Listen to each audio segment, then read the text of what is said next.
All right, so Joe, our levels are okay? Yes. Yes, and you've got your pop filter on your mic? I sure do. All right, and XLR cords all plugged up. We both have headphones. We got the levels, so yeah. Okay, I just want to make sure everything's okay because it's the little things that make a podcast come together.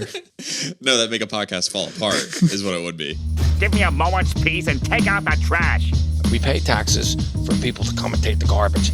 Hey, listen, Greenie, no more sneaking rides to the junkyard. Yeah, man, take a taxi when you want to go to the junkyard. Hi, and welcome to Hot Trash Unlimited, the show where me, Joe, And me, Caleb. watch movies and places on HBO Max. We try to find movies that we can ironically enjoy. Sometimes we're more successful than others. I'm not sure we made it this week, but it certainly wasn't a disaster like some weeks. like last week, yeah. This week we watched The Little Things, the newest of the splitting with HBO Max and theaters from Warner Brothers, starring Denzel Washington, Rami Malek, and Jared Leto. Something I gotta know. How's a guy with the best clearance rate in the department work 15 years without a promotion? Maybe I didn't go to the right church. What do you want? I want to nail the bastard. For who? For all of the girls he killed. I want to nail him too. Difference is, I'm doing it for me. It's the little things, Jimmy. It's the little things that rip you apart. It's the little things that get you caught. I don't know how this is doing on HBO. 13 million is what made in theaters. I don't know if that's like good right now, though. I don't know what the gauge for good in theaters is right now. That's kind of good, but I don't know. I think that made more than Unhinged. Again, don't know what's the gauge of good in terms of money. Who knows? It's all a mystery. But this is a movie by John Lee Hancock, and it is a neo-noir set in the 90s, apparently, which is something that I could have gone the whole movie without noticing if Joe hadn't reminded me of the title card at the beginning. And what's this movie about, Joe? So Denzel's the old grizzled cop. He's been around the block a few times. Rami Malek's the young up-and-comer, just high energy, really wants to nail a man. Can we really say anything Rami Malek does is high energy? They want you to think he's high energy. Rami Malek is not cast very well in this movie. And there's a killing spree that's a little similar to the one Denzel witnessed 5 years ago. And they're on the case together, and their man, the Joker. Real-life serial killer. Jared Leto. Real-life cult leader. Yeah, we can discuss whether or not Rami Malek is good casting in this, but Jared Leto is perfect casting in this because... okay, so I think of the performances, Denzel's doing fine. I don't think it's possible for Denzel to do bad. Yeah, I think he's phoning it in just a slight bit, but yeah, this is the closest he's fine. he It's gets. Not a bad performance. Rami Malek, I think, is doing fine. He's just not cast very well. This is not really a role suited for him. He has Dane DeHaan syndrome, where he's creepy. He's a weird looking guy. Yeah, and so I don't want to just typecast him in creepy things, but either it needs to be creepy things or it needs to be stuff with enough personality. Just layers of style in front of it. It can't be something as stripped back and real as this. And then Jared Leto is perfectly cast. You could tell me he walked onto set looking like that, and I'd believe you. I mean, he probably did. I don't think they got him off of his island, 30 Seconds to Mars Island, and Marlon Brando made up most of his lines for Apocalypse Now because he didn't want to read the script. I could believe that with Jared Leto in this. He is just talking a lot. Yeah. Just saying things. I guarantee you most of that's just him vamping. I'm fine with him. I don't necessarily like him, but he's pretty enjoyable in this role. Yeah, I mean, he's in a role you're not supposed to like. Yeah. So that definitely helps. Yeah, so the plot is super simple. Despite that, it gets dragged out quite a bit. Oh, it meanders a lot. This is a 2-hour movie. And to be fair, it's a detective. I think detective stories kind of have a slower pace to them. There's a lot of stakeouts here, a lot of talking about what it means to be a cop. I thought it wasn't going too badly, in the first act in general. I was like, this isn't horribly paced. It's keeping me engaged. Then you brought up the thing and we were 45 minutes in. I was like, okay, maybe it is going a little slow. Overall though, I didn't really I think there are parts that are boring just because the direction's kind of boring and Denzel's fine, but he isn't trying. And Rami Malek is miscast. So if Jared Leto's not on screen, you're kind of out of luck. And Jared Leto doesn't show up until the hour mark. Yeah. And these are really just the three characters. There are some other ancillary ones, but none of them are prominent enough to like leave any impact. So that kind of just leaves you with the story, which is pretty threadbare. Yeah, it's about as bare bones of a murder mystery that you can get. So I definitely think this could have been helped with just a slightly shorter runtime, although I think most movies can be helped with like cutting out 10 minutes. I think the thing that stands out about this is that even before, like when Jared Leto comes in, there are some things that are kind of off about it because it's him. Even before that, there are some things that are off about this movie, like Denzel's harem of dead girls. That he keeps envisioning. He's haunted by these girls whose case he couldn't solve. Yeah, and they're naked because, the last time he saw them was on a coroner's table. But the way, like, one of them's framed down by his feet, and the other she's like caressing his feet. Yeah, it's weird. And the others have like their the blankets that they were covered in, like draped over their shoulders suggestively. So I was going to give this movie credit before that scene that they don't try to sexualize the dead bodies. But then they did. Yeah. And then they did. They lust after Denzel. And there's a super part where he's just weird part where he's staring at this woman driving by in a Jeep.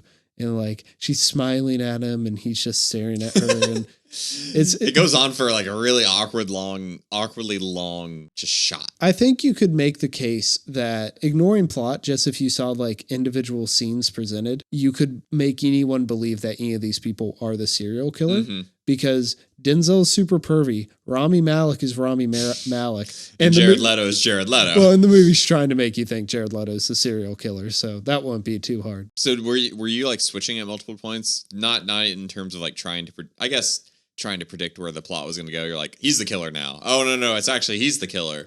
No, I kind of had that at the beginning because I thought this was going to try to be more clever than it was. I think by the end, it's more straightforward. There's one twist, which we can get into. But no, once the plot started rolling, I'm like, it wouldn't make mechanical sense for either Rami or Denzel to be it. Then you're just left with the question, is it Jared Leto? And by the end, I don't think that matters at all.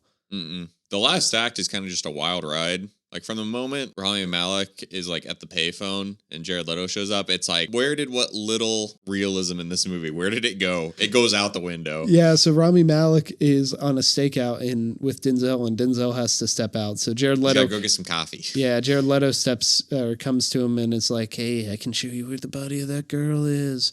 And so they drive out to this random spot, and he just starts desert. Yeah, and he just starts making him dig holes, and he's like, oh, no, it's actually over here. And for some reason, Rami keeps doing it.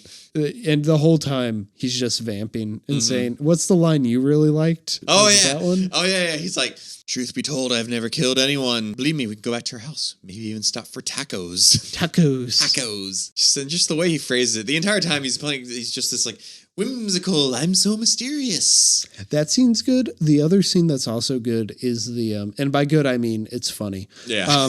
What we count as good on this podcast is the interrogation scene earlier in the movie, where they have him in the room with Rami Malek. It's Jared Leto's only like two big scenes. The other time he's just kind of there, and it's... What stands out about that scene is that it feels like Jared Leto is trying to do a Rami Malek impersonation. Because we haven't really heard him talk He's just yet. mocking him.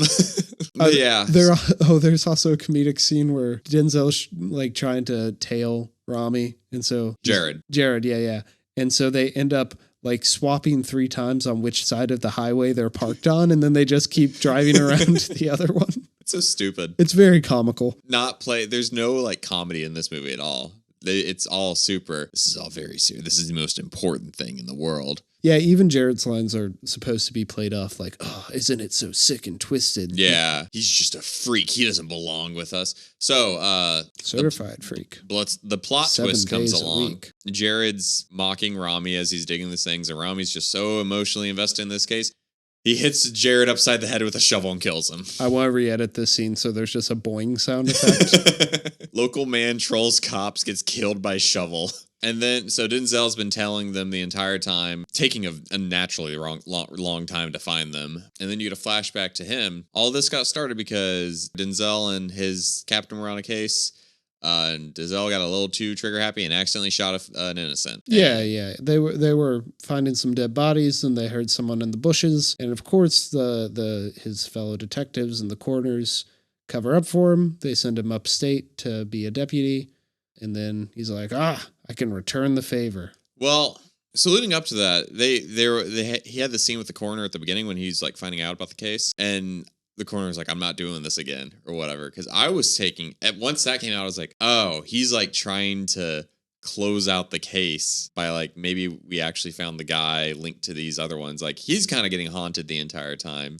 Not only because he killed an innocent person, but because that case never got closed. And so he thinks that since these are so similar, they found the guy for it. That's how I took it, at least. I don't know. Yeah, I mean, it's clear he has a multi-layered hang-up. Mm-hmm. But then he there's this one piece of evidence Rami's been looking for. It's a red beret, not beret, Barrett, whatever they're called. It's like a hair clip. Yeah. Rami gets that in the mail from Denzel Washington at the end, and you're like, oh, Denzel found the thing. But then at the end, you found that Denzel just bought one and sent it to him so he could have some peace of mind, thinking he didn't kill an innocent man for no reason at all other than which getting emotionally invested. Did. Oh, which he did, yeah. And it's framed with this, I mean, oftentimes in the movie, weird scenes are framed with this whimsical music. The score is just not fitting to the movie. It's like they just, we gotta do something. What's this left over from this romantic comedy? Okay.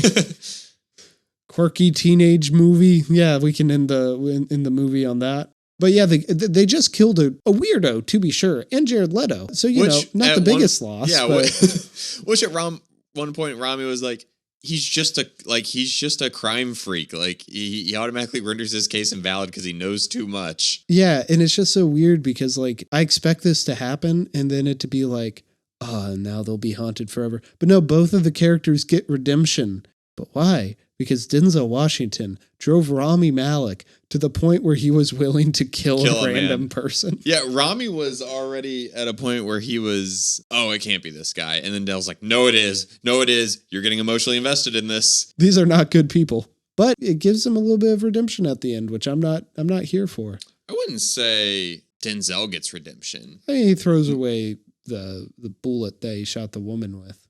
Yeah, I think it's more just he saw what it did to Rami and he doesn't want his obsession to go to anyone else. I don't care. They obviously don't deserve redemption. They just did a horrible thing. But I think it's more just Denzel bearing the hatchet instead of, no, I freed the hatchet from the girl's thing. You know what I also just had like the realization of? Jared Leto's just a true crime fan. Yeah. Which means that he says it at one point. Which means that most people who listen to podcasts in this movie's eyes deserve to be hitting the shovel by hitting the head with a shovel by Rami Malek. So if you listen to My Favorite Murder, Rami's coming for you. So final verdict. Despite the ending of the movie and kind of the stuff we made fun of, I enjoyed this movie throughout. Really? It definitely drags in the middle. I was enjoying the first act the most. But yeah, no, I probably enjoyed this movie way more than I should have.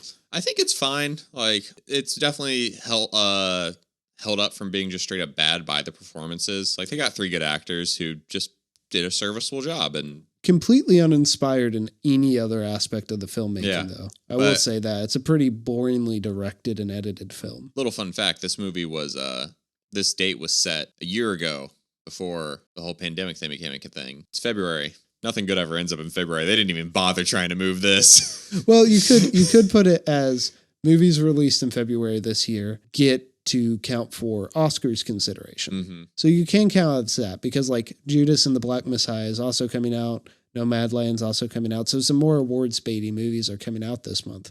But I think HBO was smart, or Warner Brothers was smart enough kind of hedging their bets where it's like it could either be a February dump movie or it could be Oscar bait. I know they're passing out Jared Leto's name around and for your consideration campaigns. Oh, otherwise just forgettable movie. It's so rare that we watch a movie like this watchable. Yeah, it's the most just background noise kind of movie.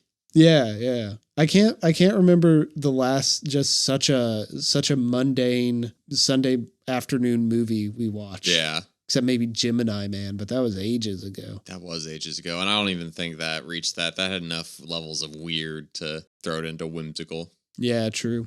Well, Joe, thank you for going on this journey with me. I have bags of evidence from a completely innocent man's house that I need to burn. Can I come?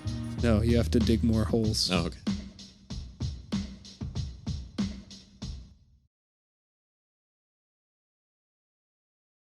Rami Malek is in the weirdest remake of Holes ever.